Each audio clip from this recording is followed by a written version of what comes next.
Hey guys, it's Michelle with Michelle Creations. Welcome back to my channel. Welcome if you're new here. Today I wanted to kind of see how to turn this big golden book into a junk journal. If you saw my recent haul, I actually purchased this from an online Goodwill store on eBay. And when it said big golden book, I really didn't understand the meaning behind it until it arrived because man, it's big. This sucker is pretty much like a almost 9 inches in width and 11 inches in height.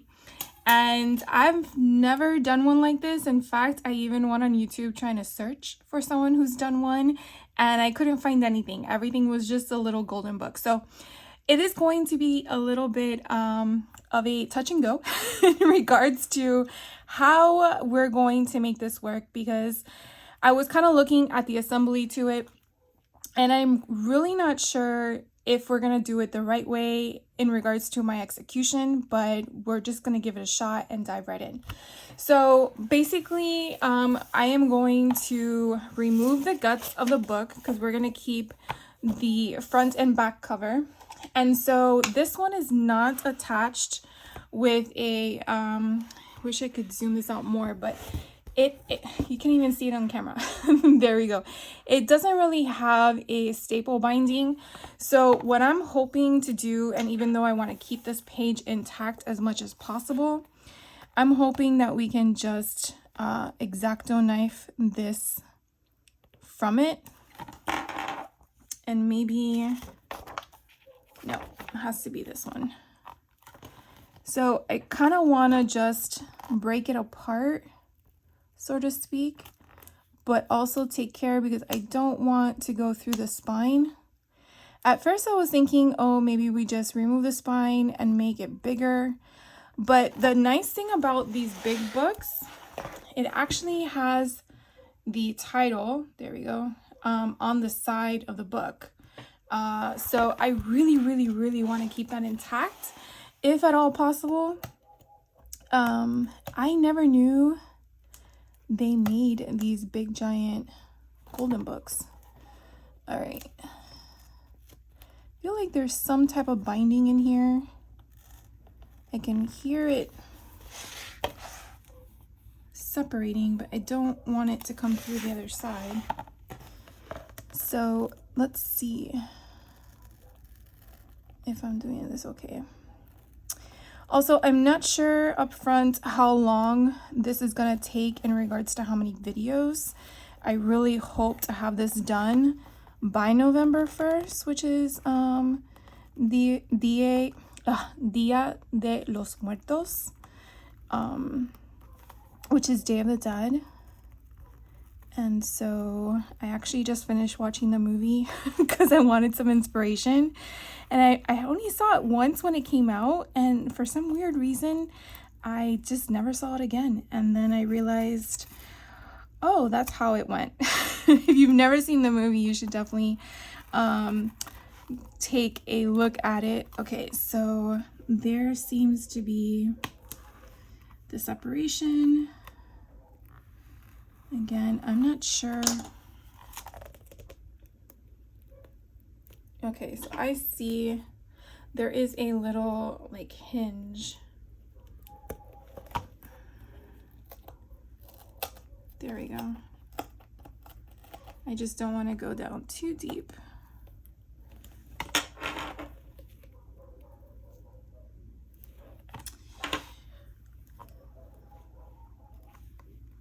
Apparently there must be something in the yard because the dogs are going crazy. I never know sometimes if what I hear in my office is what you guys can hear on camera. But my neighbor's dogs are going nuts. All right. So let's turn it on the other side because this one was already coming apart, and see if going here also helps the separation. And I'm really hoping that this is working. I think I like the staples a lot better because it's just like you know where it's at. All right, I don't think I'm sorry this is taking a little bit longer than expected, but I really don't want to.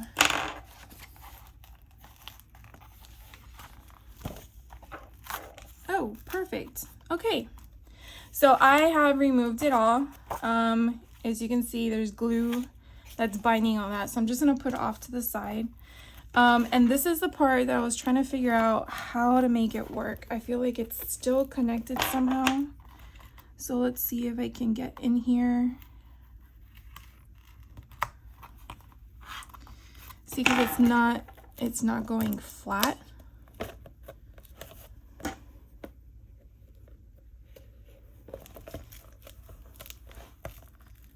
There we go. See how that's now expanding it? Don't want to rip it.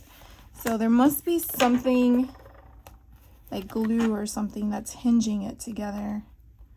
You know what? I'm going to get my heat gun.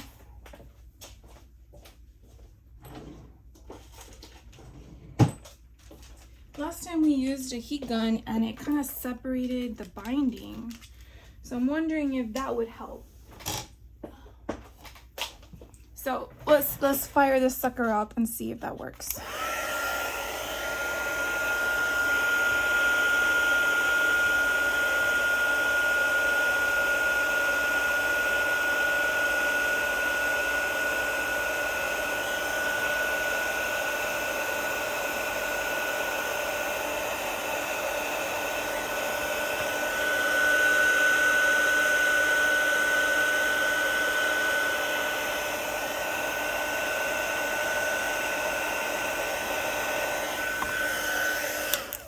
So it did a little bit on this side, but I'm hoping, okay.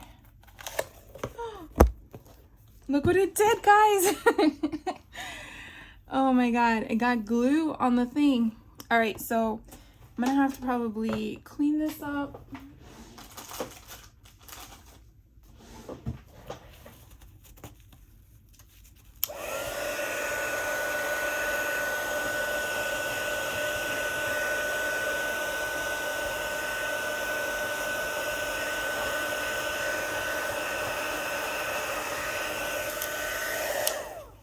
Okay, so I didn't expect that to happen, but look what it did. It lifted up its piece in the middle. So let's see if I can keep going. Because if I can get all of this up, that would be awesome.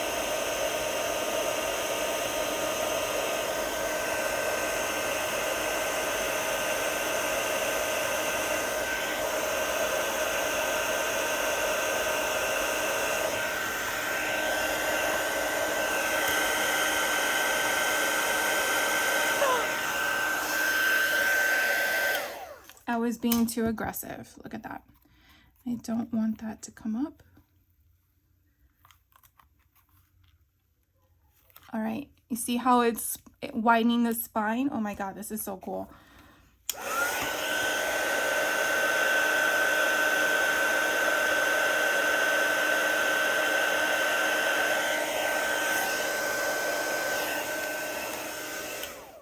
All right, so down here, hopefully you guys can see that. It looks like it's inside. And this glue is like really sticky. All right, we got that part off. I did not prepare myself for stickiness. Okay, so if you're gonna do this, because I was not anticipating that, you definitely need to have white peas on hand. All right, I am like already excited. Okay.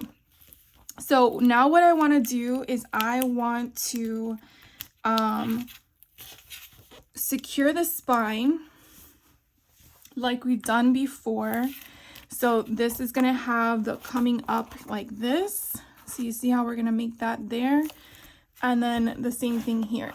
Now, this is where I was kind of thinking of one of two options.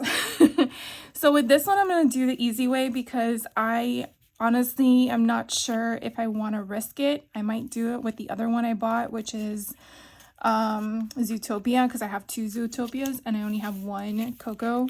And that is cutting, expanding, and then mending it together. With this one, I think we're just going to build a spine, like I think I kind of did the first couple little golden books we did. So I just want to have the middle part secured, and I can already tell that there's multiple heights, unless I'm capable of taking this off. Oh, let's see, because that would be even better.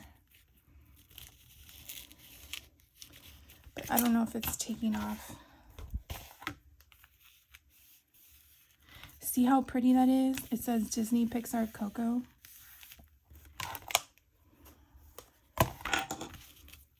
You know what? Let's not risk it. Okay, so we're going to measure the inside, and it is about 1 1/8 in width.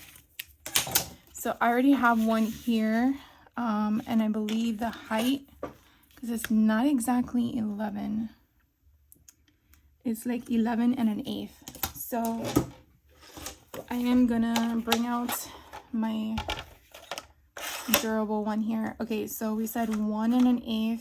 Let's see if we can get this sucker lined up. It's really right here. I don't know if I'll have to do 2 of these because I'm thinking of thickness. All right, let's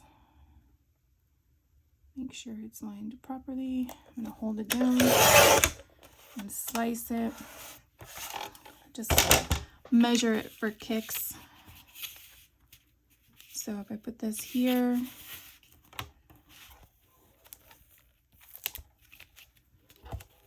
you know what, we probably should just do 1 inch because that way it has room to move. So let's go back to it. I think 1 inch will be easier. All right, so we're just gonna go to that 1 inch marker and make sure it's lined up properly.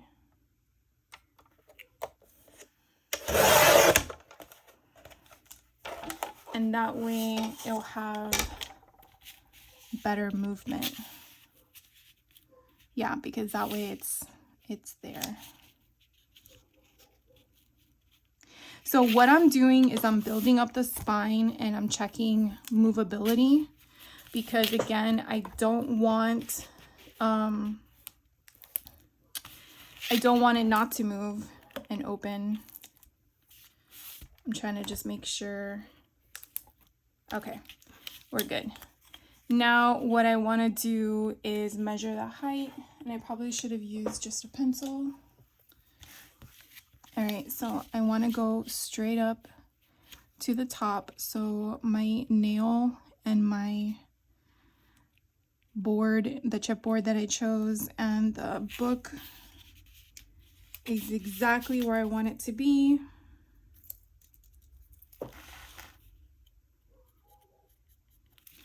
All right, so we're gonna tailor it off at the bottom.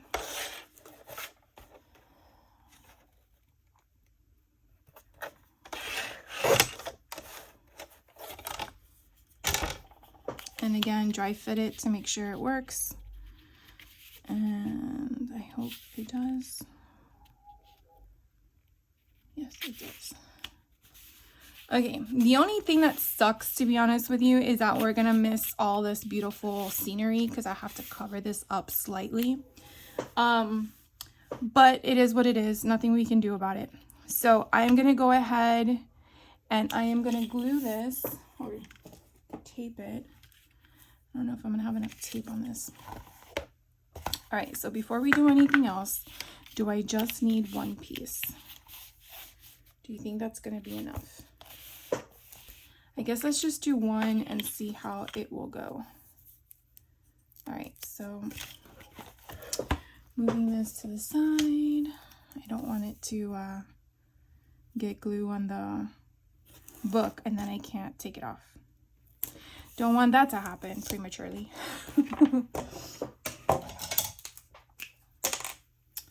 All right. So have any of you come across these big giant golden books before?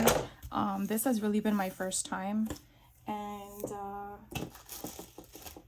I don't have any smaller tape. No, that's not tape.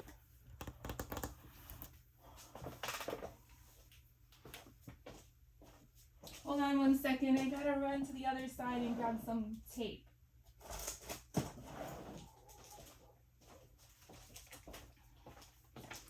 From all the retreats I've been doing, I totally forgot to restock my supply.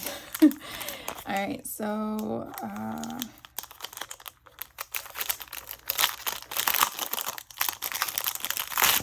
use that one. All right. Here we are. I really hope this comes out exactly how I pictured in my head.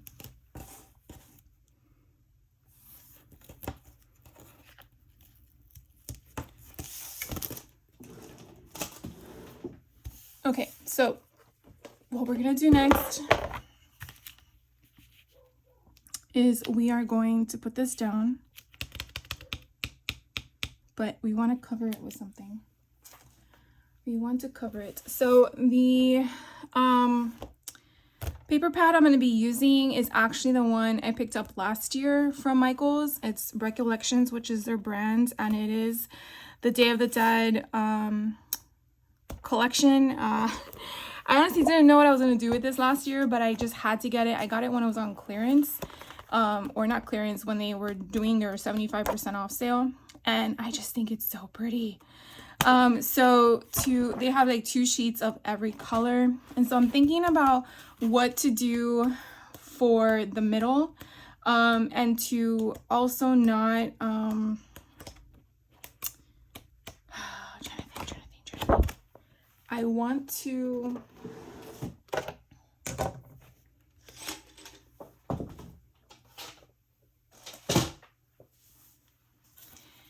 do what? I think I'm going to be using solid color. Where did it go? So I also have all these sheets of solid color that I picked up from Hobby Lobby, and I'm thinking that we might go with this. Is this like a purplish blue, or is this color better?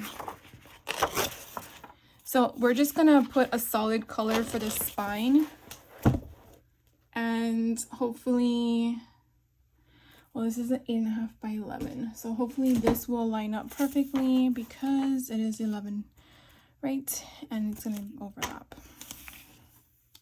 So we need really a 12. See, like, I think in my head as I'm talking along with you guys, and you're like, what? I don't want this portion of the spine to show, and that's what I'm thinking of what to do. Let me go through my stash and see what 12 by 12 papers actually have.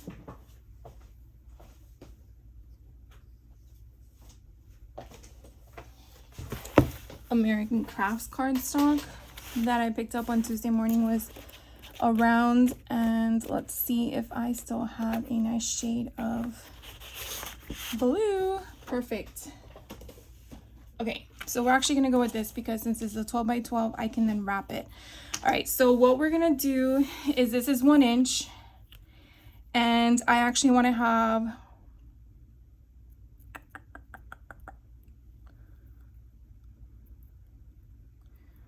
one inch on each side, or half an inch on each side.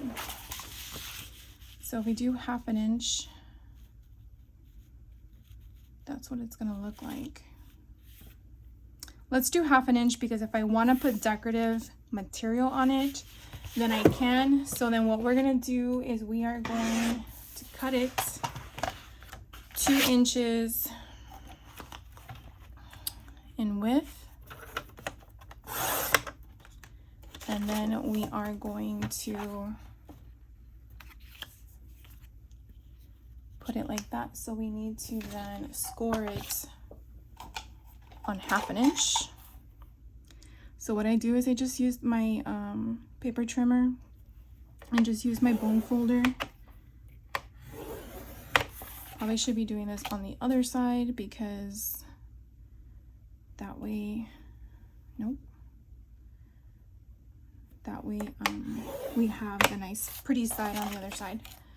And then again on the other side, I'm going to do 1/2 inch. And then this is like 11, so I want to say probably 1/2 inch on both sides, or a smidge below 1/2 inch, because, all right. So pretty much kind of like when you do folios, you have the spine that you're building. So you're just building up the spine. And then we're going to be using the pamphlet method to bind the pages in the album. So we're going to be poking holes. So I want to make sure that this has security. And so what we're going to do is we are going to try and line that up. All right, and then we are going to basically start folding. Just kind of like manipulate the paper. Okay, and then we're going to do the top and the top, and then we're going to miter. So what I'm going to do is I'm going to fold this onto this. So I want to go in at an angle, and then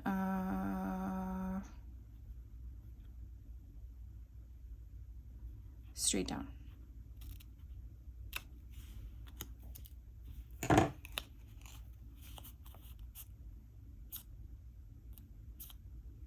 Yeah. Had to think about that because I don't want it to be really bulky.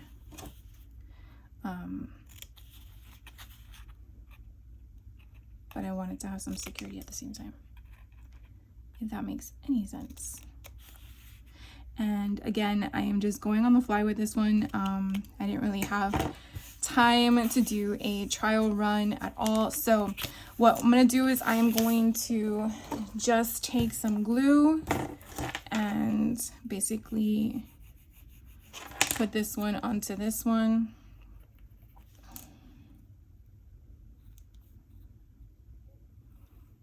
And that way it kind of gives it that clean edge. So again, I'm just folding it over, and there's going to be a few excess glues that we want to, probably should have left a little bit more on the sides. Didn't really think about it.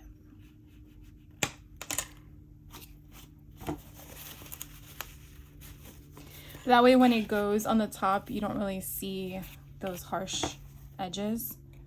And then you just want to like get that clean.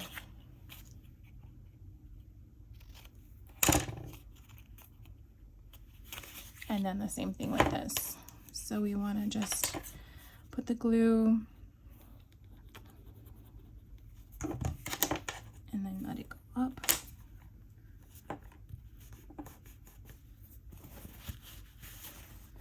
And then again, crease down.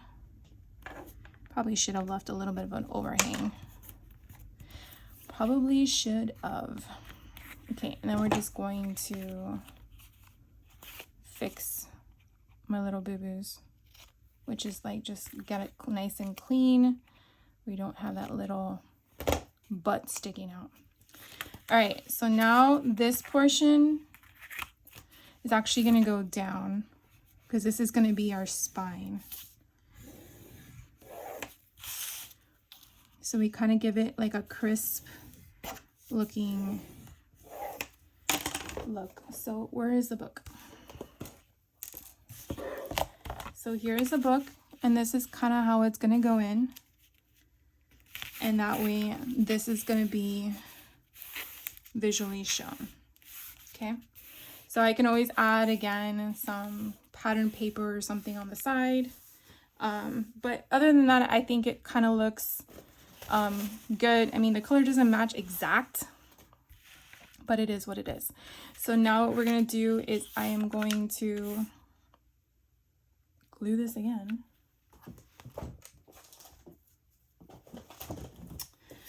see if I have enough. Gotta buy some more.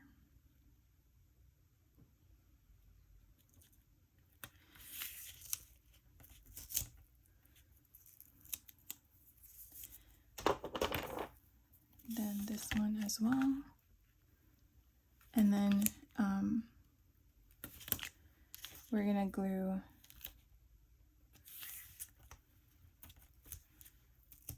I should have gone all the way to the bottom here, but I didn't for some weird reason. Okay, so again, I don't know why I keep doing this, but I want to dry fit it and make sure. Why is it not?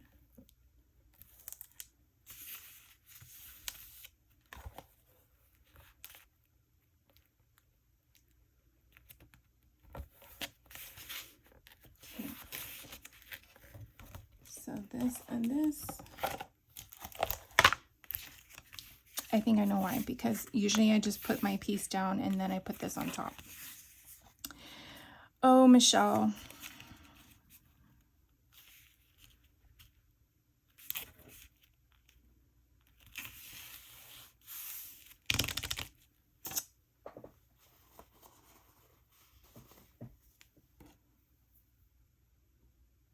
You know what I'm going to do, right?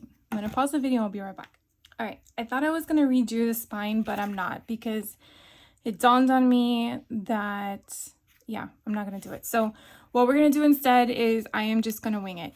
We're going to wing it. We're just going to take the risk, because if I did the spine first, then I wouldn't have the wrap for the color. And I really want the wrap and the color. And what I mean by that is that the top and the bottom shows the blue and not cardboard. So we're just going to pray that it works. And I'm going to stand up for this so I can see. But we're going to make sure that we get all this glue in here.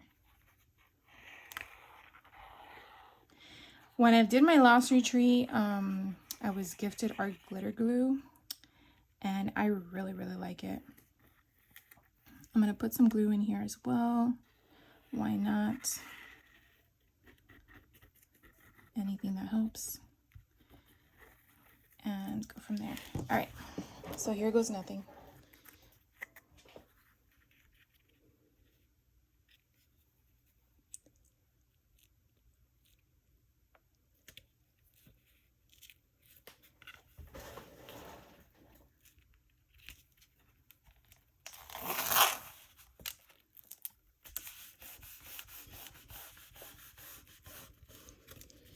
All right, I am pushing down on everything,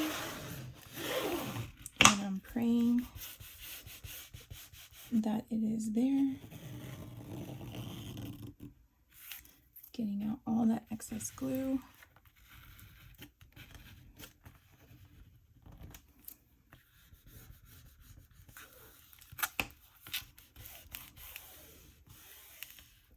Now, I mean, it can take a bit for the glue to dry, and that's okay. I'm just, again, massaging it and making sure that it's all there. And I'm just going to give it a minute before I start flexing it.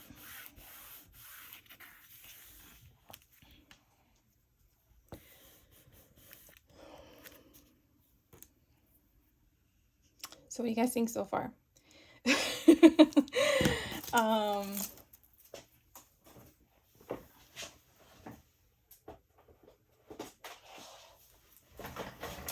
All right, so let's see, moment of truth. Okay, that's coming up there. That's coming up here. It could be that I should have put double-sided adhesive. Let's do this one. All right, all of this is coming up. So I'm just gonna pour glue in here.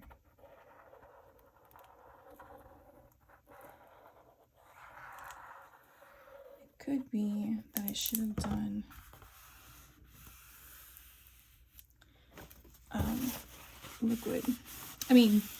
tape.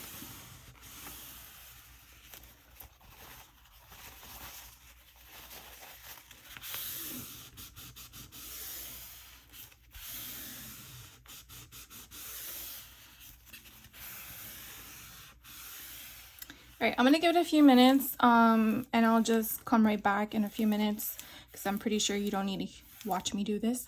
And I'll be right back. All right, so while this is drying, I'm just gonna let it sit off to the side. I am going to figure out how we are going to assemble the book. Like the other golden books, they pretty much are stapled in. So with this being glued in, I don't know. Oh, you know what? I wonder if we can just take off the glue. I want to use my heat gun again, but I feel like it's gonna get messy. All right, let's try. Let me get a mat and everything and try this the right way. Give me 1 second. Okay, so we have a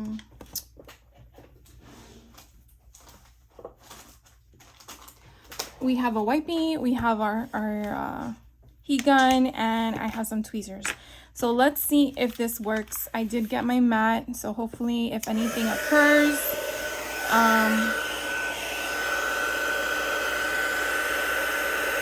we can work through this.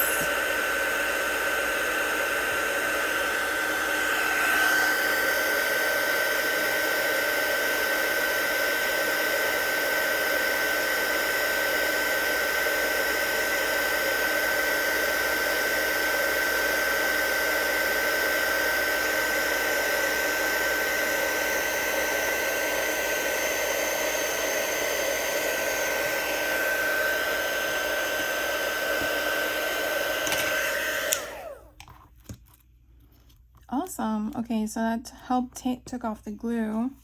All right, let's keep going and see if we can get more.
All right, guys, this stuff is hot when it's heated, duh. But I kind of jumped because I got the glue on my finger instead of on the napkin. So far it looks like it's coming out good. I'm gonna keep going. Definitely make sure you don't do what I did if you're doing this project, but it's kind of hard when you're holding the mechanisms in different hands that you're not used to doing. So here we go again.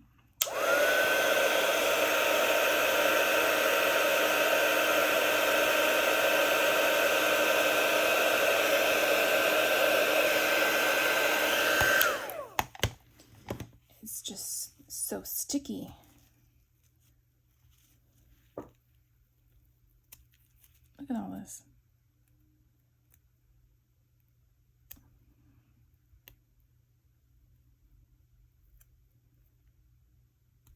Wow.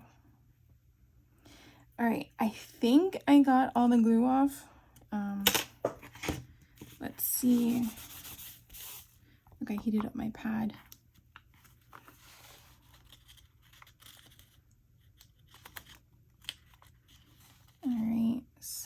looks like there's still some glue on here.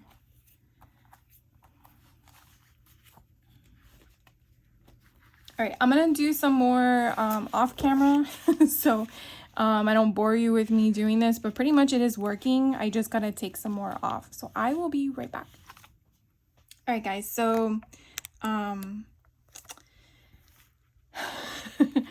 they aren't signatures like in the little golden book since they're all glued together. So what I did was I counted, there's exactly 22 individual pages. So what I'm going to do is I'm going to break it up into 2 signatures. So I'm going to pull 11 pages for each signature.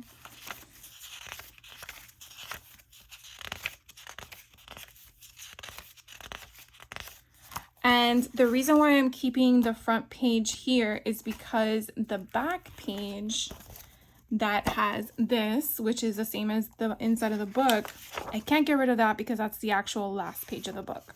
So if I were to get rid of the first page of the book, then I have 21 pages and it's off. So we're just going to keep it. I could definitely, you know, do something with it if I wanted to.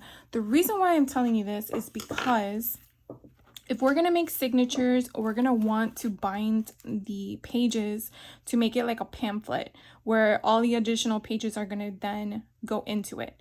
And so if you remember how we were doing the, I need paper clips. If you remember how we were doing the little golden books,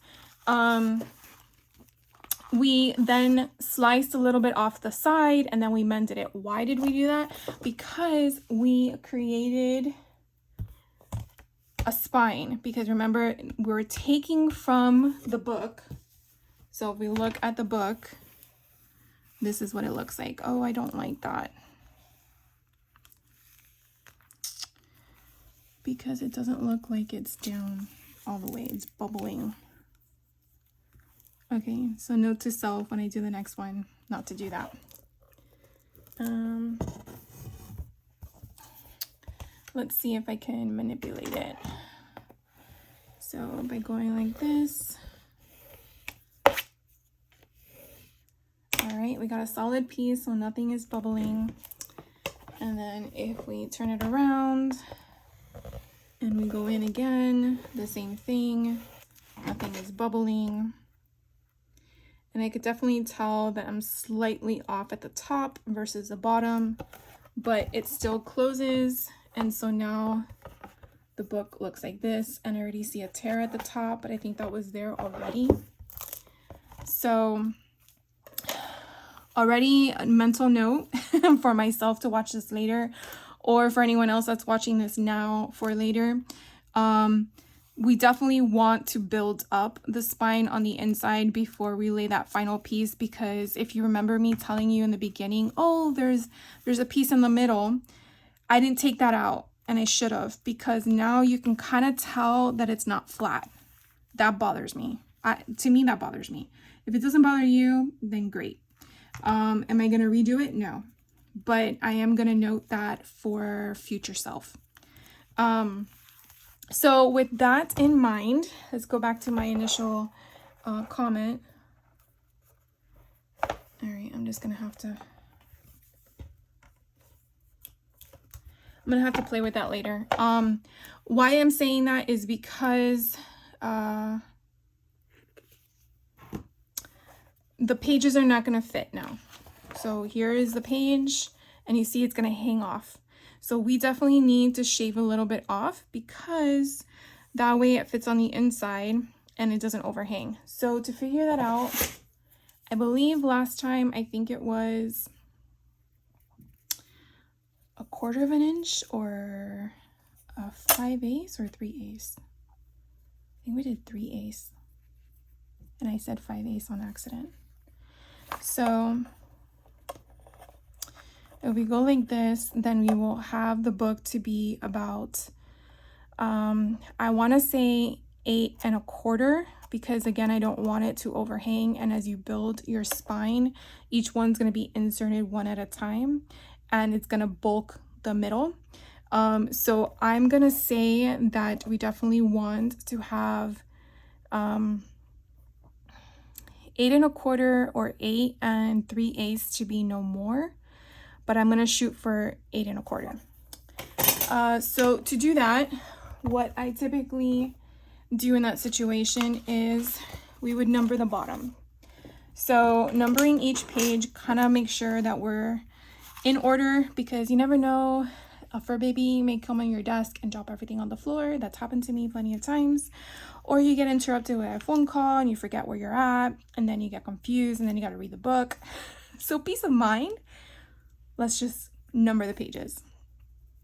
And I do them lightly, so I'll just go ahead and do this, and then I will be right back. All right, so I went ahead and numbered them, and again, there were 11 single pages, but then when you number them back and front, it comes out to 22. So what we're gonna do is we are gonna take the front and the back, okay? So the front and the back, so the first page and the last page in your signature, and I'm gonna put the rest off to the side so I don't get confused. These are the two pages that are gonna be attached, okay? Before we attach them, and we're gonna glue them together, you can use washi tape, you can use another piece of paper to bind it. I'm just gonna use glue. I did it in the last one and it worked fine. So what I'm gonna do is, I believe, I'm trying to remember because I should have looked at my video, but what we're gonna do is we're just gonna slice off a little bit off the edges, basically taking off that glue structure that's there, even though we're gonna add more glue again, which I think is ironic. And so just to remeasure our pages, we said we didn't want anything to be less than 8 1/4, but then also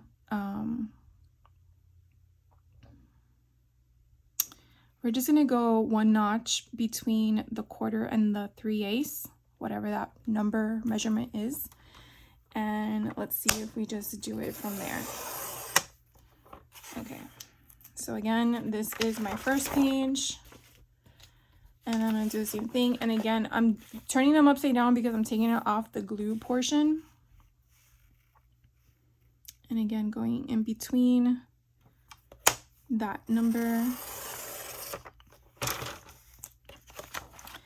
putting this off to the side. And so looking at my numbers, 21, so that tells me the next page is 22.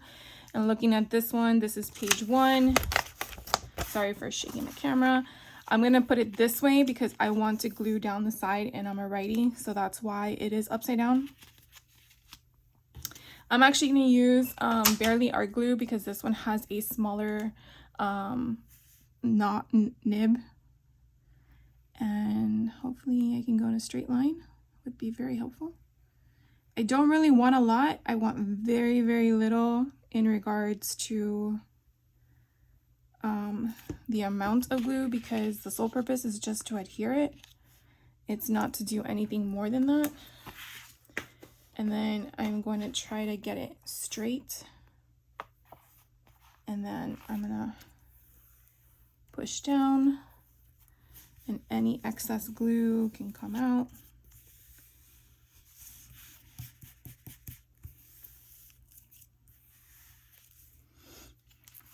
Now, I think, if I'm not mistaken from my own memory, the reason why I didn't go straight down to a 1/4 is because when this dries, it's gonna have like an opening, and I think that little hinge, which might be 1/8 of an inch, I think I then fold it over and glue again. I want to say that's what I did.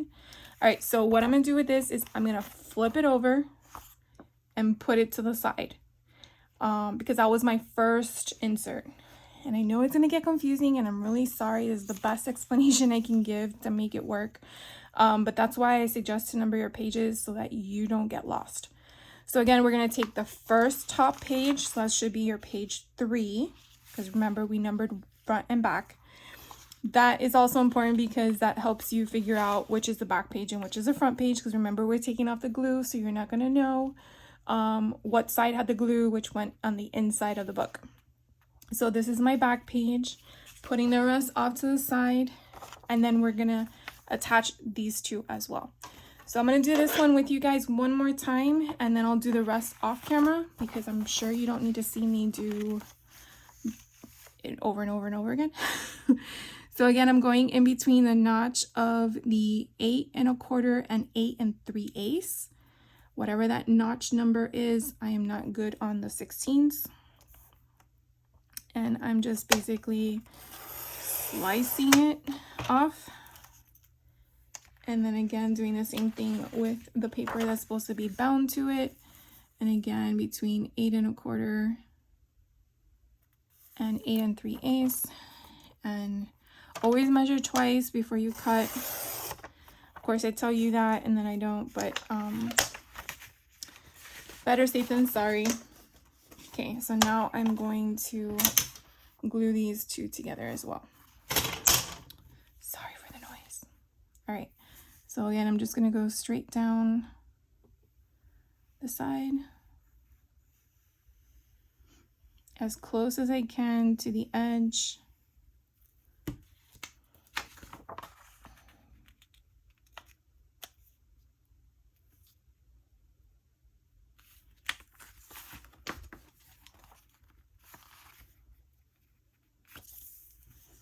And then I'm just going straight across because I don't want it to get that bubbling. Sometimes when your glue is there, it bubbles.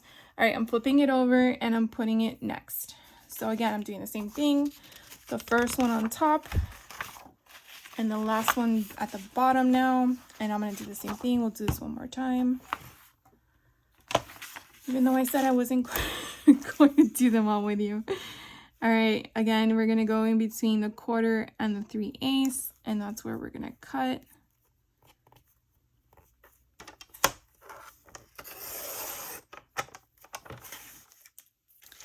And the same thing with this piece.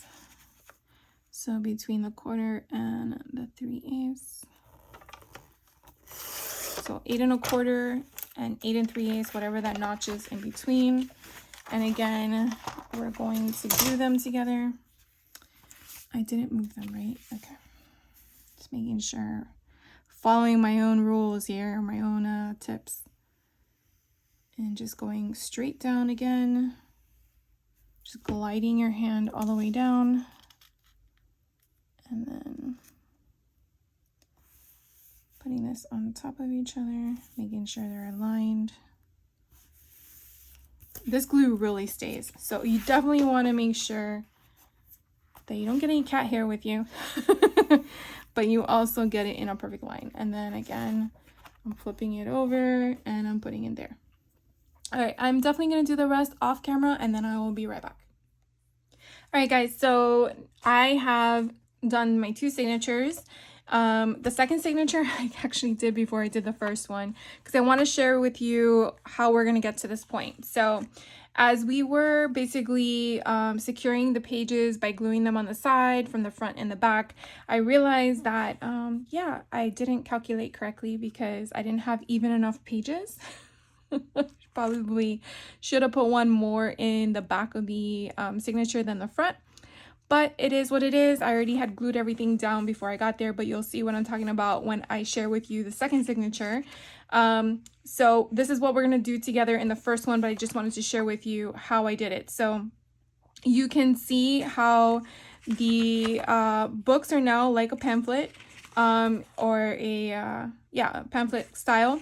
But when I get to the middle, because I didn't have just 2 pages, I had 3, I'm going to have to leave this portion as 1 because it's 1 insert. So this is going to have to be my middle portion of my signature, I guess. And that's fine. The spine is only 1 inch, so I'm not going to have a lot of room for thickness purposes because then it'll be like an alligator mouth of an opening. But I'm going to show you how I did this with the first signature. So I know it's a little ass backwards, but it is what it is. So again, I have them numbered. This is the front of my signature. And so as you can see, this is the front, this is the back of that signature. So what I'm going to do to make it easy, that's the technique that I figured out, because I don't want this where I glued the 2 pages together have a weak point. So what I do is I actually open up the signature very carefully. You don't want to rip it apart because then it defeats the purpose of what you glued. And I'm just kind of just pushing it down to kind of like get straight. And this one has a tear in the page, so just got to be a little careful with that. I got to put some tape on it. And so basically what I did was I kind of made the pamphlet, the signature, I don't want to call it signature, it's a portion of the first signature has now a flat surface where this is where I'm going to bind it.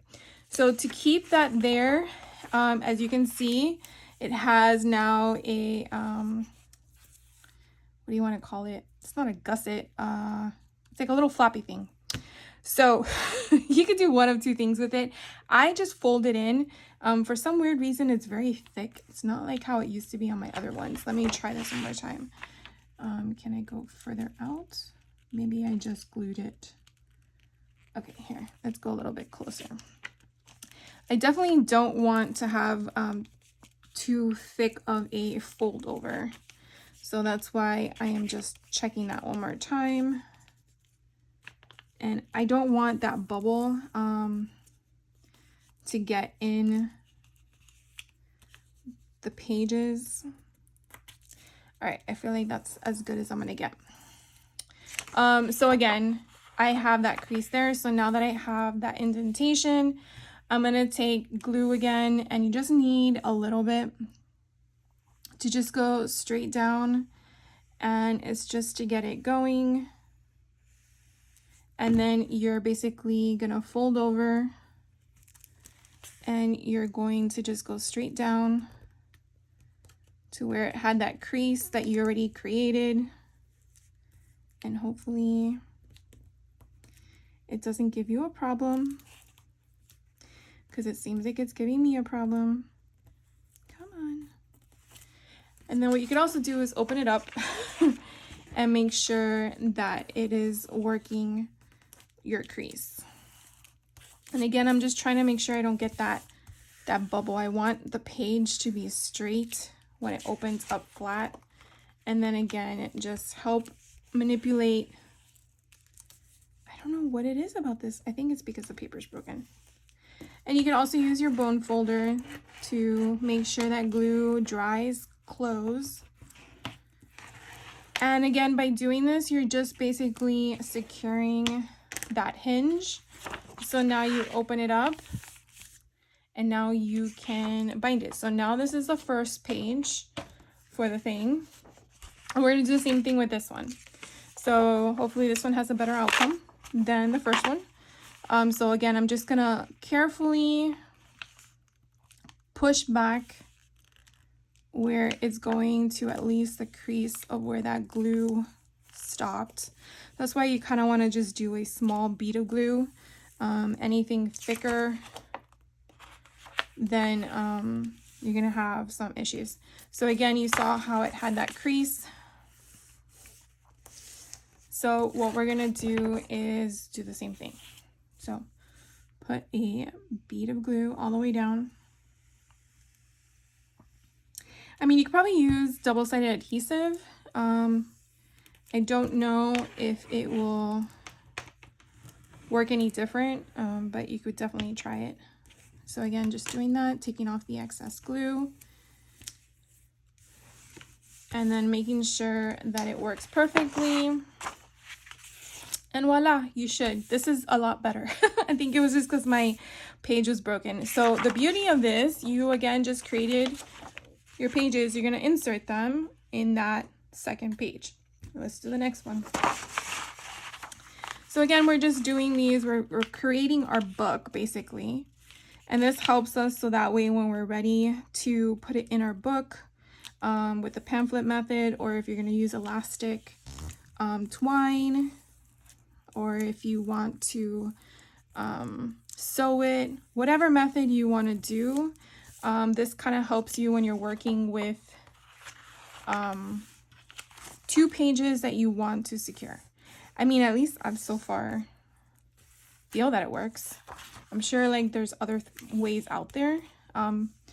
Does this feel tedious? Probably, but I just want to make sure my pages don't come out. And I just feel this might be the way to go. But if you have a better method that works for you and you want to share it, I'm all ears. Love learning new techniques and new tricks. All right, so this again is our next page. And again, the reason why we did the front and the back is because, again, it's going straight into our book as such. So by the time we get to the middle, it will be those middle pages. So here is another one. And that's why it kind of looks off, because you're like, well, that doesn't line up with the page before it. And that's because it's not in line yet with all the other pages. So again, I'm just trying to figure out where that glue ends, and going up and going down. I definitely want to make sure that it is flat and not bubbled. Hopefully the bead of glue goes across evenly, but you know, sometimes it does not. All right, so we're doing this one. And then the reason why I'm sharing with you all of the pages and this signature is because when we get to the middle one, we actually have 3 pages. And so I did the same method by gluing them all together in order. And then we're gonna do the same thing.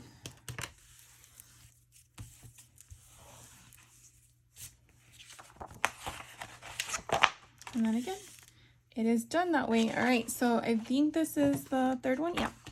So this is the one that has 3 pages in it, because I wasn't smart enough to count before I started gluing them down. So I'm going to do the same thing. I'm going to go more toward the left because there's 2 pages on this side to kind of find that crease. And again, I'm just carefully going as close as I can and straight down. Okay, and then what I do with this one back here is I will do the same thing, but now to the right, because there's 2 pages on the left. And then again, just going straight down. So all of my pages are flat. Now the trick here is which way to go. I tend to always go in the back forward. Can you do it the other way? Of course you can. It's whatever you want to do. And so I'm just kind of like securing that there. And then we're going to do the same thing. So this one's a little bit thicker because, again, it has more than 2 pages. It has 3. So you just definitely want to make sure you get that down with glue. And I know it feels weird. We took away the glue and then we're adding glue and we're adding glue again. And again, just taking our bone folder to help that crease until it dries. And then once it's where it needs to be, taking off that excess glue, because you don't want that going on to your next page. And then once that's there, I like to open them up to make sure that we're still good. So that one opened up fine. And then this one opened up fine. Okay, so then this one is going to be in the middle. And so the whole signature that we just put together is as follows. So now we have them as a book. So this is how the book would be. Of course, they're slightly off. I mean, they're going to have pages in between, so you're not really going to see it until you get to the middle. Yeah, 6, 7, okay. Just making sure. And then here is our middle. And then again, you're going to see this, but again, you're going to have something there, so it's not going to coincide. And then this, again, is our first signature. So the next thing to do, and I just hit an hour, so I'm pretty sure we can go a little bit further. So we have our first signature and our second one. And now we're going to choose additional pages for the book. So what I'm thinking about doing, because again, the spine isn't too wide. I keep saying that because, again, you're going to embellish it and you're going to put a whole bunch of stuff in it. And I feel like I need to raise my camera so you can see a little bit higher. But you can kind of see where the two signatures are going to be. And now we're going to build it. So I'm most likely going to have a closure here to keep it closed. So we'll probably figure that out later. But let's start with the paper. So the paper I'm going to be using again is the Recollections Dia de los Muertos, which is Day of the Dead. So what I'm going to do is I'm actually just going to pull one sheet of every design, because I feel that whether I use them as a sheet or a belly band or a pocket or a ephemera, I want to know that these are the pages I want to work with, and then that way I can make another one. So I have at least one design used in this book. Now, I don't have to use them all. I just feel like that's my method. If I'm working with a collection packet, you know, like from Echo Park or Simple Stories or 49 to Market, you know, something like that, I would probably do the same if there were more than one sheet. But with those collections, they usually are just one of everything. Okay, so here's where the fun part comes in, I feel. Working with a book that's 11 inches in height, this really helps with that concept. The book width we just established was going to be about 8 1/4, no more than 8 3/8. So that tells me that I'm going to have one side that's going to be shorter. If I have one side that's going to be 8 inches in width, as well as if I fold it in half, then it'll be 6 inches. So these are things to take into account, only because I am one that I like, I don't know, I like things to be moving, not to be all consistent. and I say that, but then I also contradict myself because then I like symmetry. So go figure. So what I mean by that is stuff that when you look at a page, you don't really know if you want it to be exactly 11 inches. These are one-sided, so I don't have to worry about anything on the back end. But for example, if I wanted this to be a pocket, then I'm not going to be able to have the height of 11. I will then have to have it less, because a 1-inch pocket is very small, especially on an 11-inch in height book. So those are just some of the things to think about. Also, the other thing is that because it's a 12 by 12, you can really go in any different way, but you could also, depending on how many of these we're going to use in our signatures, you can cut them down as pockets and then sew them onto the page so you're not losing height on a page that you want. Does that help? I hope it helps. Okay, so the question is, I don't think I'm going to use all these pages as pages, because, so like this one here, I'm going to pull to the side because that can be used as ephemera. So this is kind of like what I do. I kind of go through the sheets. This one I probably can use as ephemera or a belly band. Okay, so now that I have them all here, the next thing I kind of do is go through the book to kind of figure out what I feel goes well with the signatures. And then that I just kind of like go through the motion from there. So here we go with this one.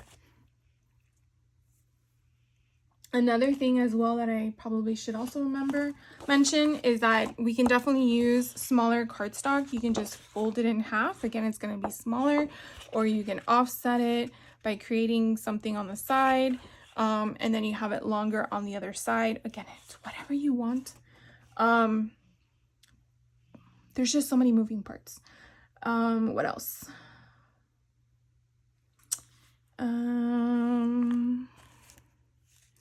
I like to put, where are they gonna tape that? I like to put something in front of the first page just to keep the strength of the book. And I feel like this one, no, kind of like this one. This one might be the first page. So, all right, so what we're gonna do is I want this to be the same height as the book. And we established that the pages were 11, correct? Let's see. So I want them to be the same height as the front of the cover. Actually, they're not 11. They are 10 and 3/4. So 10 and 3/4 is what I'm looking at. So 10 and 3/4. And you could save this for a belly band, so don't throw those away.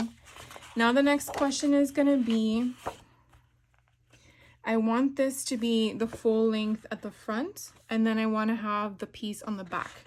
So the question for this is going to be, how wide are the pages that we actually come down to? And it looks like it eventually goes down to about 8 inches, because remember, we glued and then we folded, we cut, we did a lot of work. So I'm going to go ahead and score this at 8 inches and see where it puts us. So let's score at 8, because I want the front page to have that thing to be visually there. And on the back, we could always add cardstock or envelopes or something to elongate the page. So for example, this is how our book already is going to be starting out, right? So when we get to the back here, if you don't like that, we can definitely add something on the inside to extend it. We can make this as a pocket, and then we can put a solid piece back here, for example, like this. And let's just do it so you see what I'm talking about. So for example, if I want this page to be here, we already know that 8, I'm so sorry. What was the height? I totally, 10 and 3/4. 10 and 3/4 is the height. And we know we need 8 inches across. So we're gonna shave off 1/2 inch. Let's just come in a little bit because we need it to clear. So we would want this, why is it not the same height? Okay.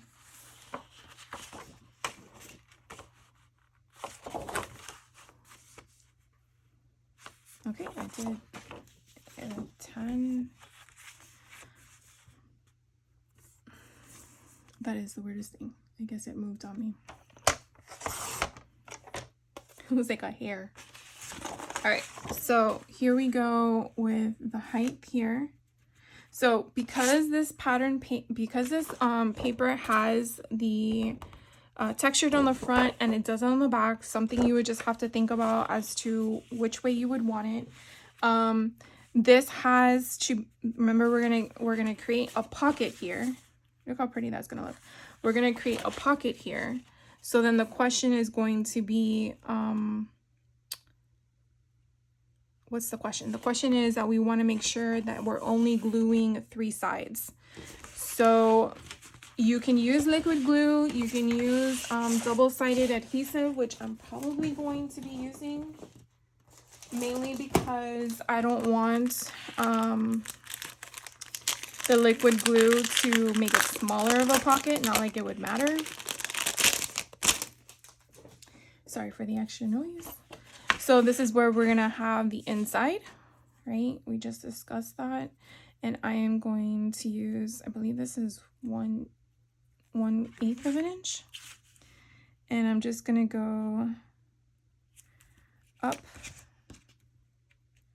Now I'll probably do this off camera, but I thought it would be kind of cool to have some decorative edges on the pages, because I am gonna probably add ribbon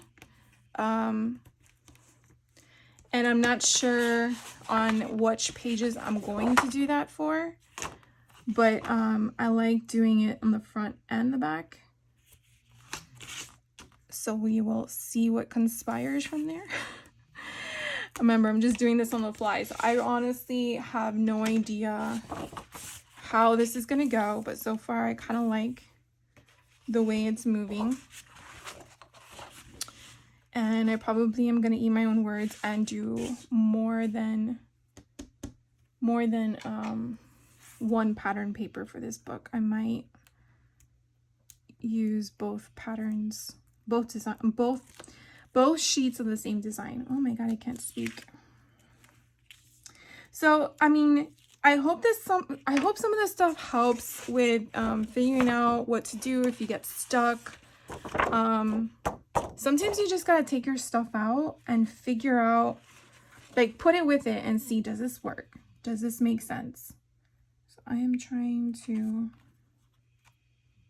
line it up. I feel like I'm off in regards to the height.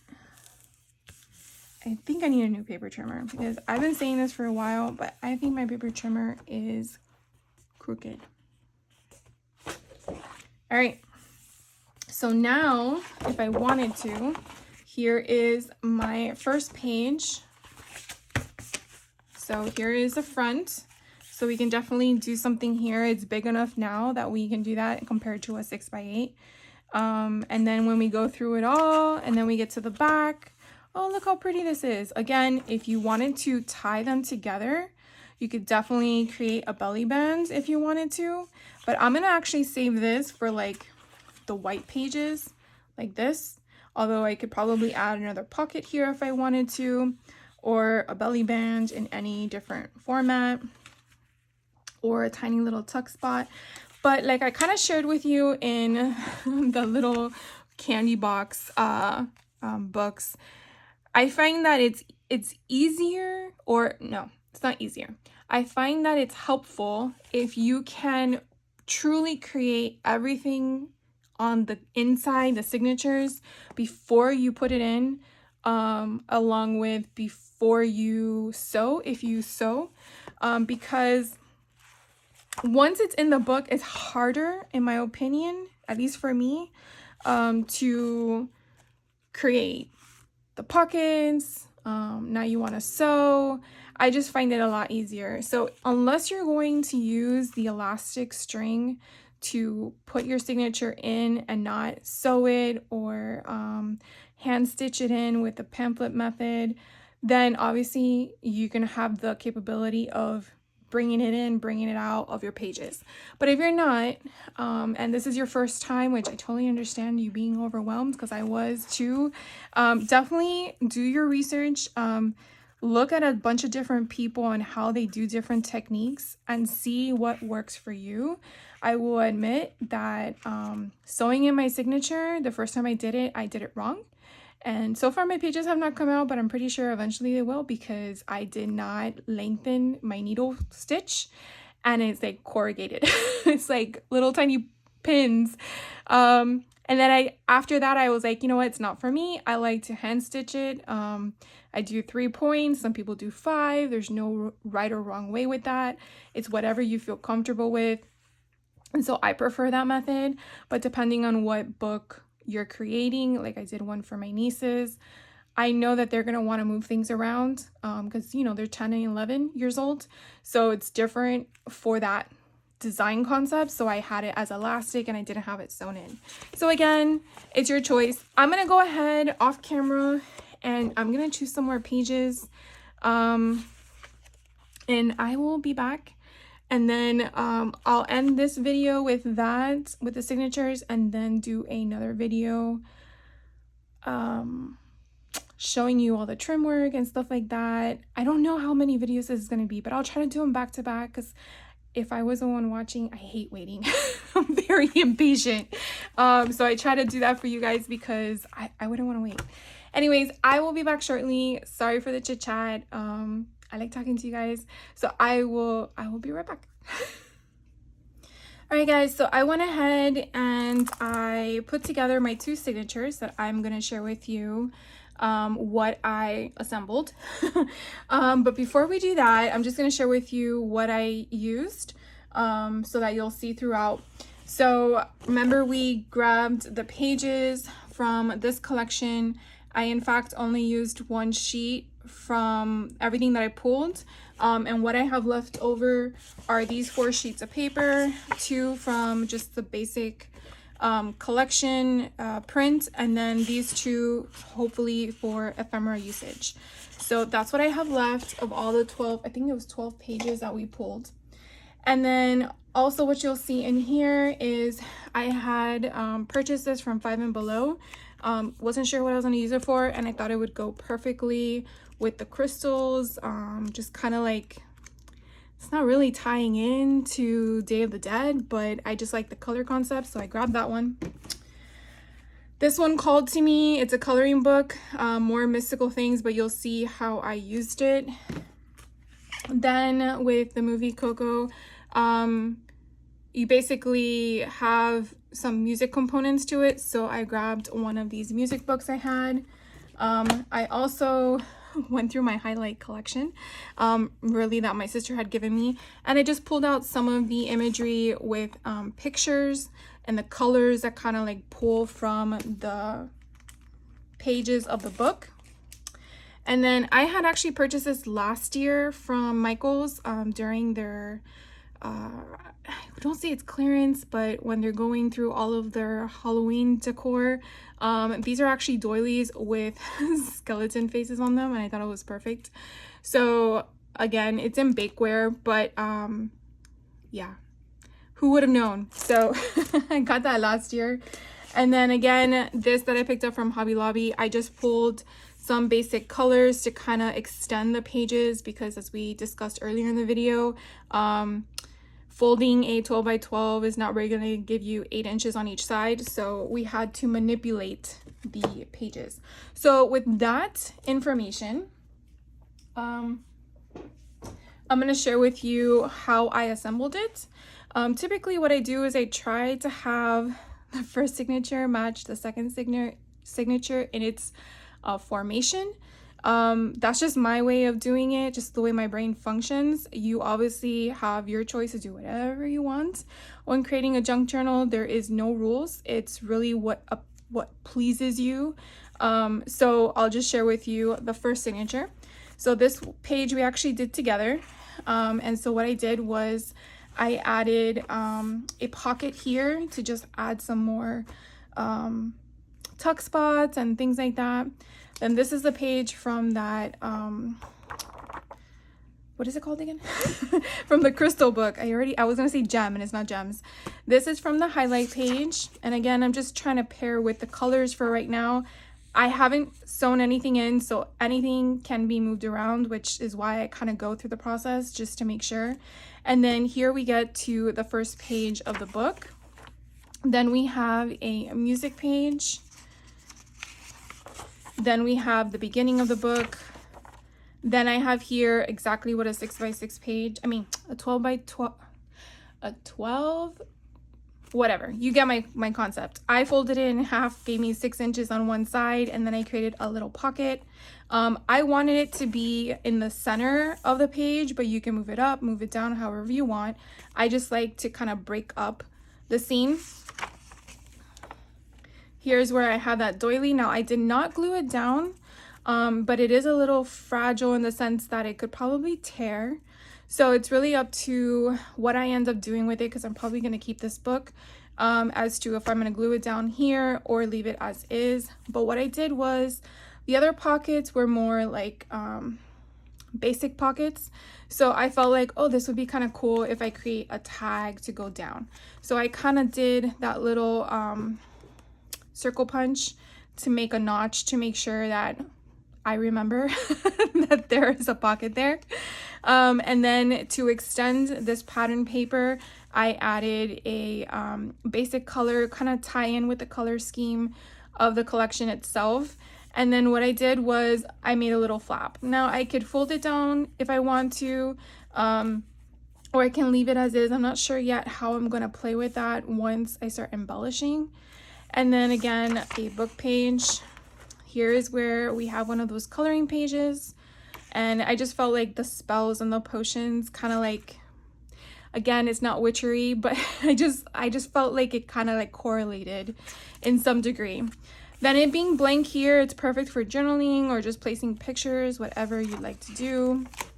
And then since this was the 3-part page ensemble that I didn't calculate correctly, what I did was I put this pattern paper smack in the middle, again to break it up, but also to add something different. Could I leave it just like that? Yes, of course I can, but I want to add this, so I did that. And again, it just allows for stuff here. Now, one thing I have noted before and have experience not doing, if you're planning on doing pockets, I strongly urge you to do that before you sew. If you're going to sew any additional anything in a source, because sometimes putting a pocket could impede on the placement of it in regards to, is it too close to the edge, and then you gotta cut it a little bit slightly. I mean, is it a big deal? Probably not. I just find it, if you're one that sews in twine or whatever, ribbon, it's helpful to have more security on a pocket because it's gonna serve a purpose.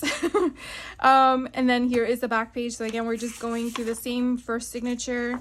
Here is the back of that, and then here you have this. Again, it didn't go all the way to the edge. I kind of wanted to have some that were 7 inches in length, some that were 6, some that were 8. So I kind of played with that variety.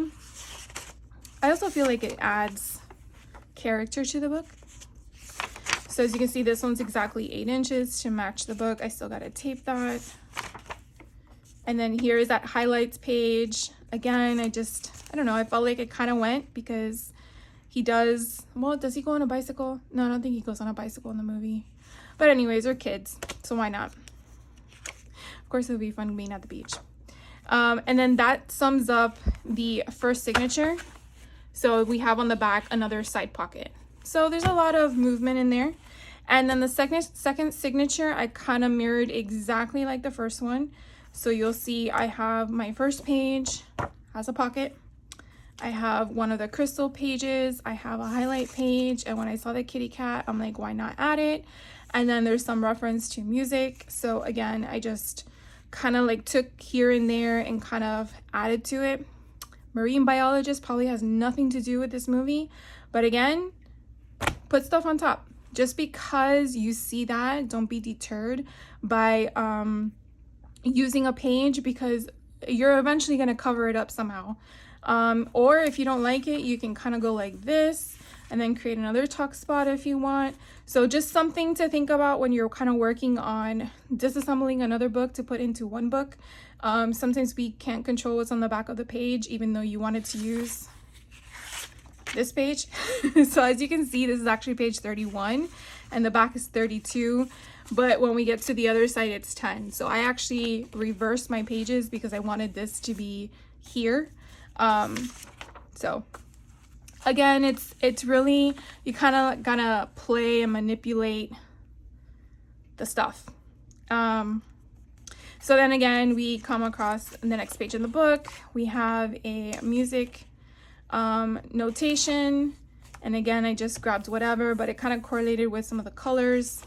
Then we have a 6-inch page with a pocket. Another page here, we have the skeleton doily.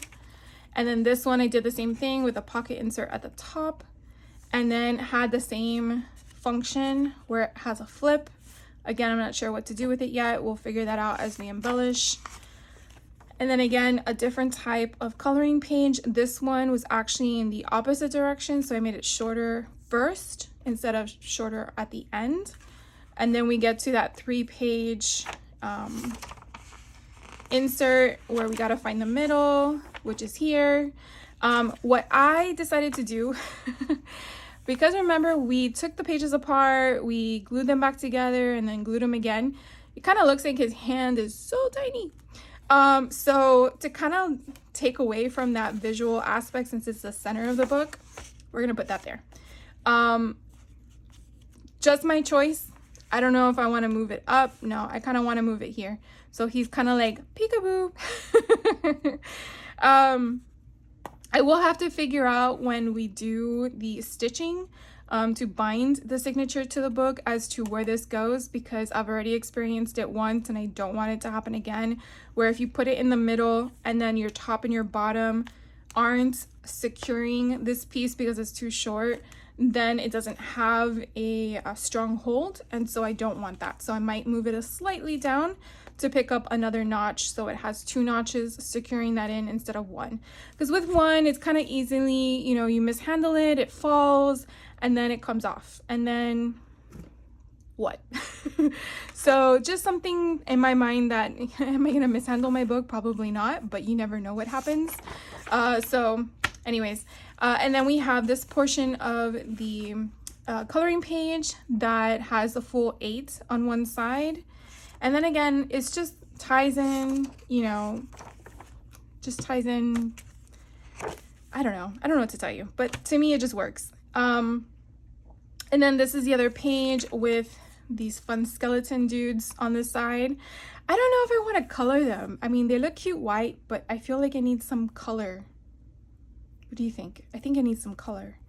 And then we have, again, another book page. We have the other side of that pocket, which again will be centered once I get it sorted. And then we have the other half of the music page. We have that last page of the book. We have the highlights page, the crystal page, and then the last page of the signature, and again has the same type of pocket. So with that said, this so far, I think I'm at the right height. Yes. This is where our book thickness is. So I think it's doing really well, but I always find that even though this kind of is a good width, it always ends up going like that. So the next thing I do want to kind of share with you, and again, I'll do the majority of it off camera, but what I like to do is I like to have some fun stuff coming off the side. So if we were to put the book like this, I want fun.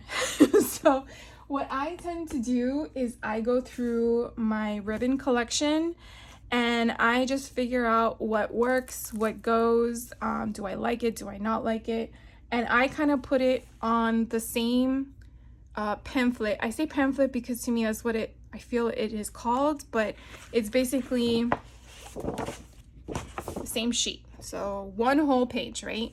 You fold it in half and now it's 2 pages. I guess technically 4, but anyways, my point I'm trying to make is I will put it on the front here, flip it over, and I will put it on the back here. So that way when you go like this, you see them on both sides. Hopefully that makes sense to you. Do you have to do that? Absolutely not.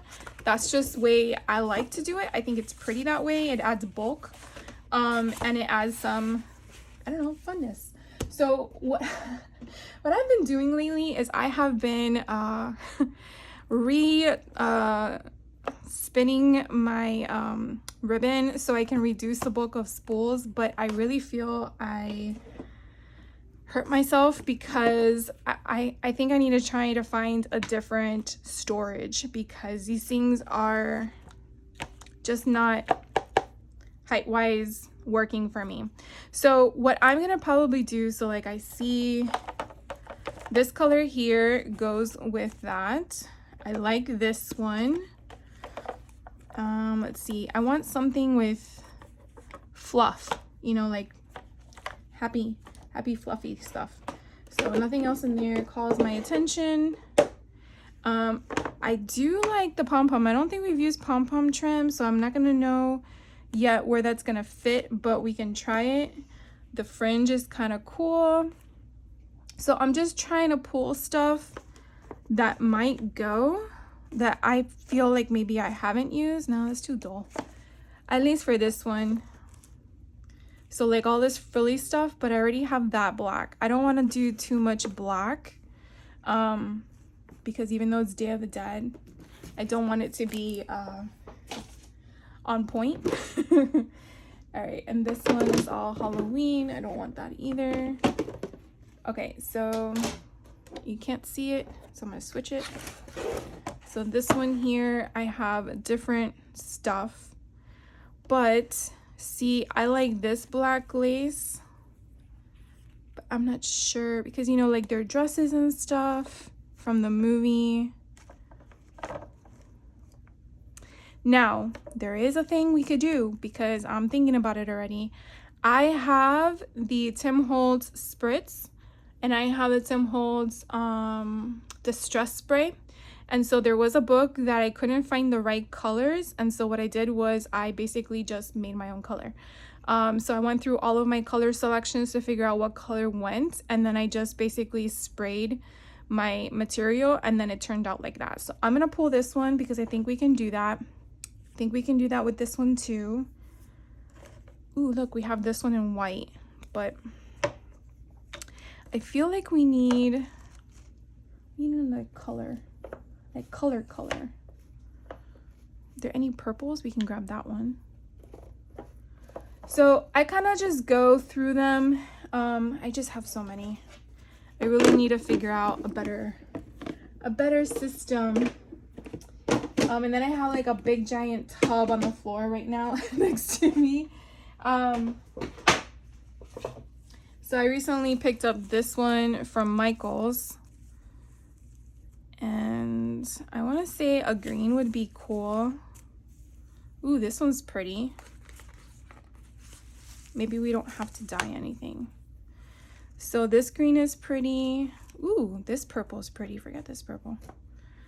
This purple. So the trick is going to be if I'm going to have enough for both sides. Actually, let's just use this whole thing. Like this one's nice too. So maybe not that one. What other colors we have? Oh, we have black pom-pom. Okay, forget the yellow. All right, so let's just actually, let's use this sucker. Okay, so obviously this video is probably gonna go into 2 hours. Was not expecting that. But at least I wanna share with you how I do this before I let you go for the day. And hope that I don't, there we go. Probably would have been smart to cut the thing down here too. So this one here is not a Halloween one in case you are inquiring. This one is just a trim bundle. I do know that they have one that's Halloween, so I'll show you what that one looks like. And so this one says Halloween on it, so just something to note. So if you're looking for this particular one, it's just a trim bundle. Sometimes they'll have them in the ribbon section. If there's a coupon, definitely use it for a coupon because who wants to pay 10 bucks? But I like the variety. And then what I do is I kind of just pair it up later. Now, when I choose my ribbon and choose the pattern paper to place it on, I actually go with just the cardstock or you know, anything that's going to be the full length of the page.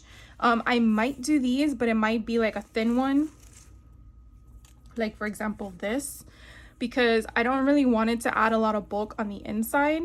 But I'm just gonna focus right now on the outer ones. And oh look, there's a purple pom-pom trim. And I'm just trying to think about the other side. So if I do this one purple, which I think is super cute, then I can do, I saw a black one, didn't I? Here it is. I was not prepared for this. Ooh, wait, there's another one here. Oh, look, this one's different. I kind of like this one for the second one because that way it's not the same. Oh my God, there's so many choices. Okay, so this one's kind of fun too.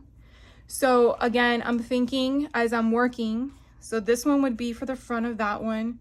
and this one would be for the front of this one. So you see how it's adding that fun to the book. So what I tend to do is trying to keep everything in check, and I am just squeeze myself into this small little crevice here. So I'm going to put this to the side. I'm going to then flip this over, move that off. Let's kind of do this real quick. Put that over there, and I have my small scissors, and we need tape. So typically I glue this with liquid adhesive because this kind of will gunk up your sewing machine, but I'm just gonna do a few of them with you, and then the rest I'll do with the liquid glue. But sometimes the liquid glue doesn't stay, so I really just do the liquid glue and then sew it real fast. I don't put it to sew. I do want to have some type of adhesive because I am not good at sewing, and I am always afraid I'm gonna poke my finger with a needle. So I try to make sure that whatever I have down before I put it through the sewing machine is as secure as possible so I don't hurt myself. But if you are great at sewing and don't need to provide any adhesive to your paper before you sew it, amazing. That's all I gotta say, because I cannot do that. So again, I'm just going to have it on the front. I don't think I'm gonna put a pocket here because I think I might do something else. So I'm gonna put this to the edge and then not pull too hard, but pull to the point that it's not loose. And again, I'm just going straight to the edge of the pom-pom trim. And this stuff is sticking really good. And then when I get to the edge, I'm just gonna flip it over and just cut. And don't cut your paper. So that's really fun. So now we're gonna do the other side. So again, we're gonna do the same thing. We're going to go straight down the edge. Now, the beauty with this type of ribbon is that there's no words on it.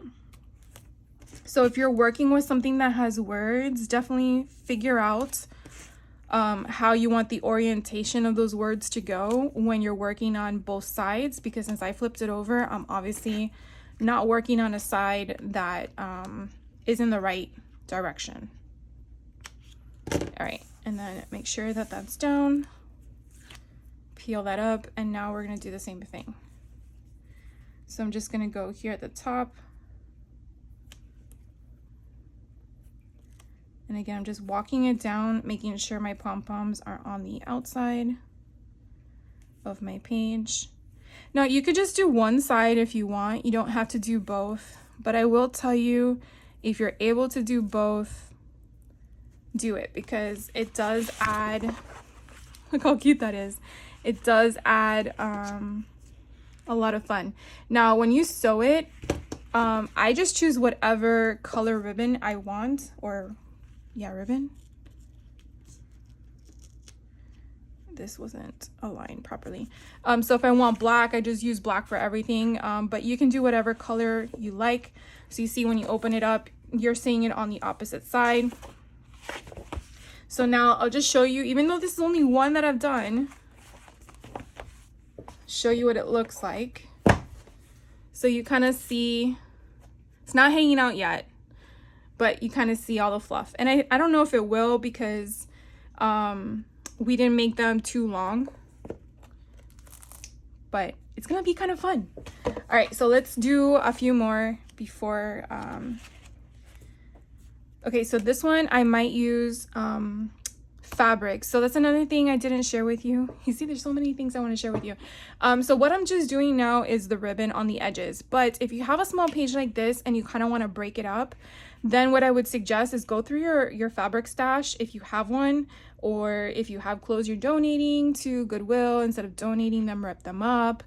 You can dye them, you can do whatever you want with them. And then you're basically just putting like a swatch. You're putting a swatch somewhere, you're gathering it up, and then run it through your machine. That's if you want to sew. If you don't want to sew, I would probably say use fabric tack or something like that that would adhere the fabric to a surface, and that hopefully that doesn't come apart. I want to say fabric tack would work, but I sew it, so I don't really know 100%. The other thing you can also do, if you have no fabric and no ribbon, but you have washi tape, you could take washi tape and you can make like a tab by folding it up. So let me just show you what I'm referring to, even though it's not going to stay in the book. So here's some washi tape that I have on the side. So what I'm gonna do is I'm gonna rip this up, and I just want to have these little guys here. So I want to create like a little tab, and then what I'm gonna do is I'm gonna fold it over, and I'm gonna place him wherever I want to place him. And then I go like this, and voila, I have a little tab. So I didn't use anything but my washi tape. So I'm gonna take it off because I don't want that there. But what I'm just trying to say is, you know, definitely think outside the box. And if I rip this, oh well, no big deal. Definitely just go through your stuff that you have to see what would work. And if you're unsure if it will work, try it. I mean, it's paper. So I'm obviously not doing it to the book itself. My God, this is really good washi tape. I'm not doing it to the book itself. What I am embellishing with material are the additional pages that I'm adding. So that is my choice. You definitely can do what you want. So for example, this one here, it's thick enough that it could support me stitching through it. And I really want some fun to come on the outside. And I really think this, oh my God, look how pretty this would be. Why not the green?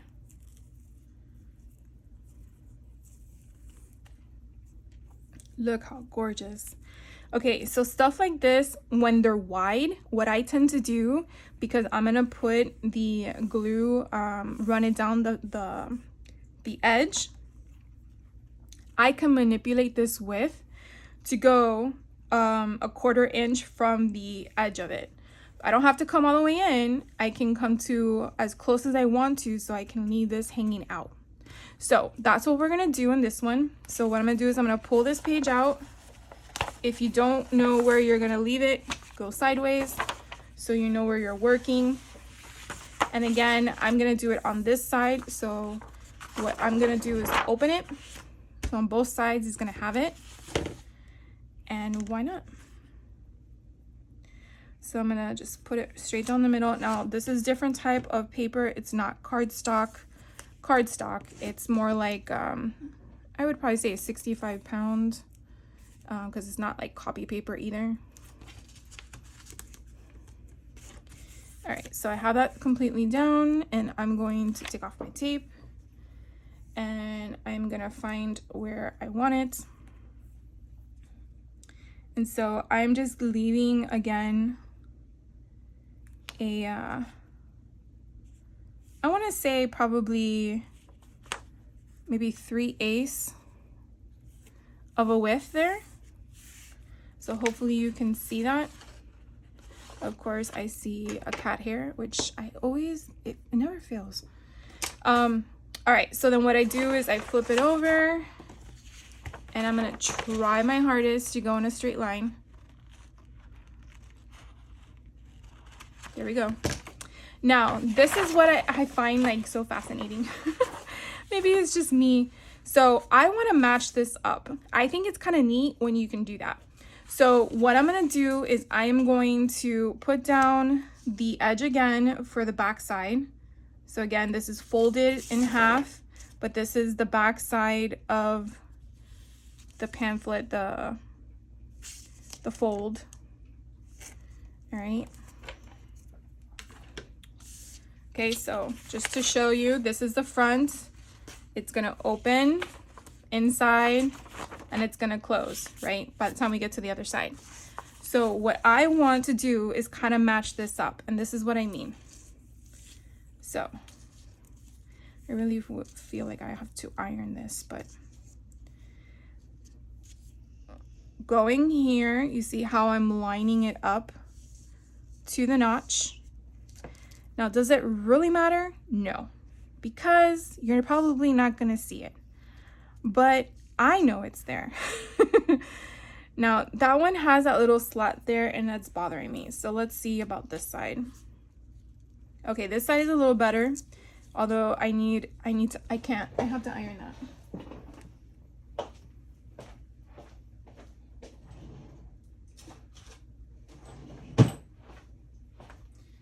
Because you see how it is there. I do feel that taking the time to make those fixes will better your project. So I have this little tiny Cricut thing. I know you can get these like super cheap nowadays. I just put on number 2.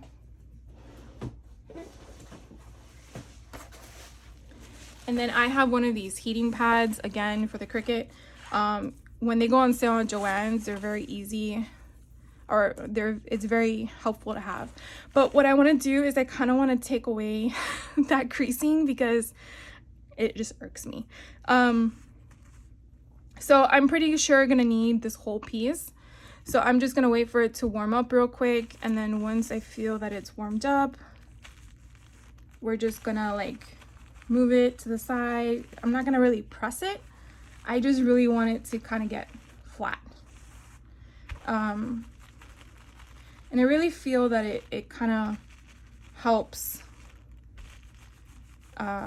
with just not only positioning it, but maneuvering it to where it needs to go.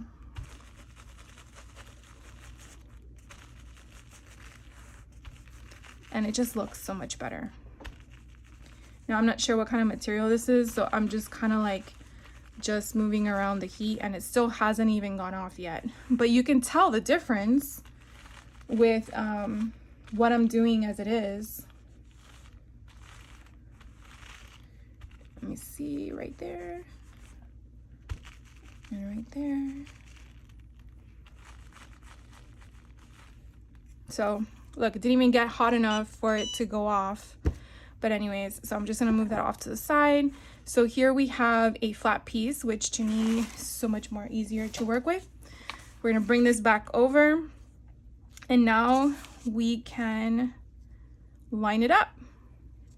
All right, so this also helps you make sure that you are giving it the same width, because this obviously doesn't look the same gap as the other side for some weird reason. It could be just the way that the material is made. So I'm going to take off the tape, and again I'm going to line it up here and just walk it down, and again just lining it up as I go across. And now I just cut off the 2 pieces. So I'm going to open it back up, and then hopefully I can cut it in a straight line. The worst thing is doing it at a slant, and then you're like, crap. So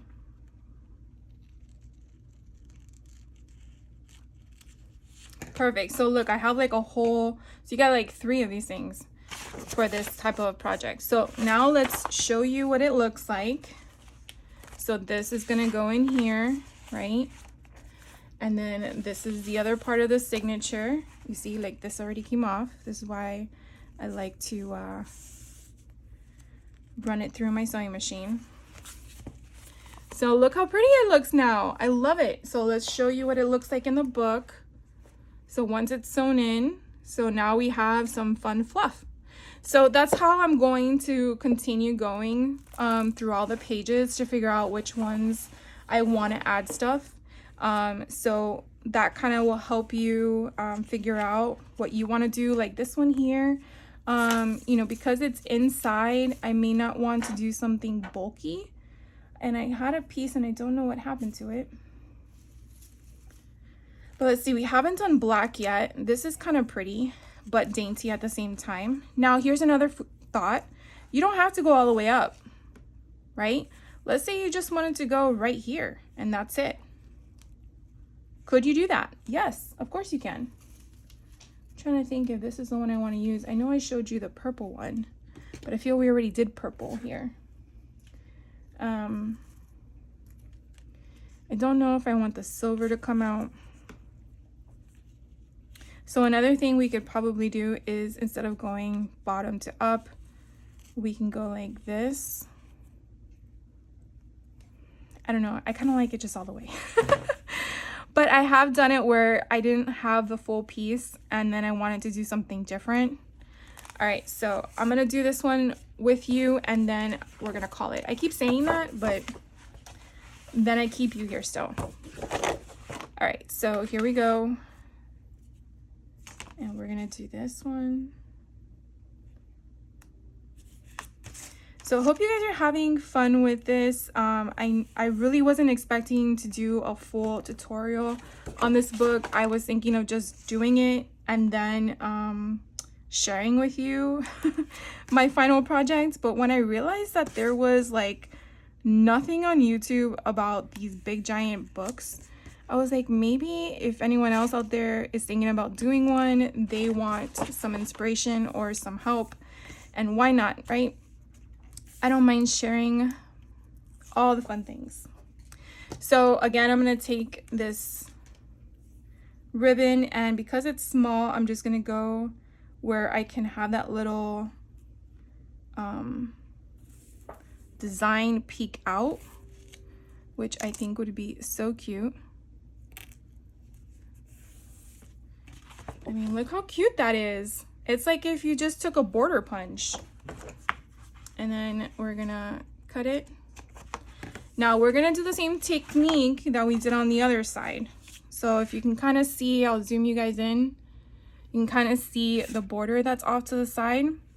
And so what we're gonna do is we are gonna just match it up. So I'm gonna find where that border is and try to match up that look. Now this page does not overhang, but I still think it's kind of cool because again, you're designing your book and you know what your book is gonna look like. So now we have an exact thing, because if it was off, you would see it. Look how pretty that is. Oh, so gorgeous. All right, I'll zoom you guys back out.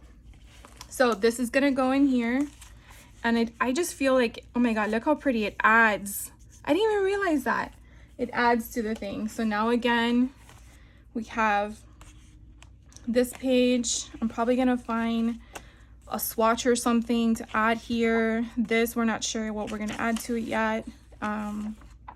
We have this pretty paper. We have this, now we have this one. We get to this page. Now I do have this flap here. I was thinking of using a corner punch to kind of give it some decorative feel. But because we have this crease, I don't think on this particular one, I'm gonna do ribbon. However, even though we're gonna skip a whole bunch of pages, the one here on the left doesn't have that flap. So I'm feeling like we could definitely put something here on this side. So that's where I'm going to actually leave you. So that way you guys can, I don't know, not be too long on this video because I'm almost pushing 2 hours. But I will be back once I'm done with all of the ribbon stuff. It will be in another video, so I'm going to leave you with this one. The next one, I'm going to show you all of my closures. We're going to then bind the album with the pamphlet method that I'm going to do. Is it the pamphlet method? I think so. And then we'll embellish. So you know what I'm going to be working with, because I'm not sure exactly. But I have from last year the stickers from the same collection that I had purchased. So I have that. Then I had gone through my stash and I found my All in Create little girl, which I'm going to stamp up and color. I got some definitions of spookiness. I just recently hauled this. I don't know. I feel like I need it because in the movie they have, you know, the cemetery that they visit all their ancestors and stuff. So I'm not sure. So I took that out just in case. And then when I was at Walmart, this just all of a sudden was like right in front of me, and I'm like, yeah, I'll take that. So I got some sugar skulls, not sure where we're gonna put that yet. And then I went through all of my dies, like no lie, I'm not lying at all. I found this one because, you know, it's a Fiesta, and so I'm not sure if I'm gonna use it, but I haven't played with this one yet. So I got this one out, and then I also grabbed these. Again, I'm not sure what I'm gonna be using, but I'm just sharing with you some of the things I found. The leaves I thought would be kind of cool because, again, they have leaves, which you see here, all these leaves.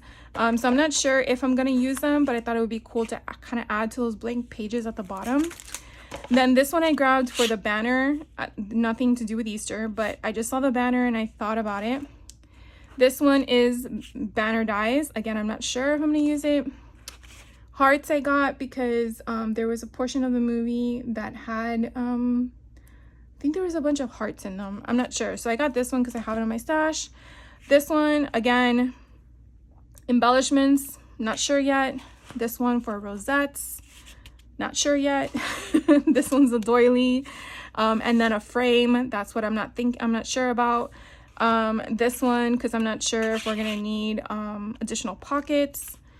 This one is just frames, again, just to add more building up a page. Then I found this heart, which I forgot I had, so we'll see if we need this one versus the other little ones. And then I saw that I forgot that I had graphic 45 dies.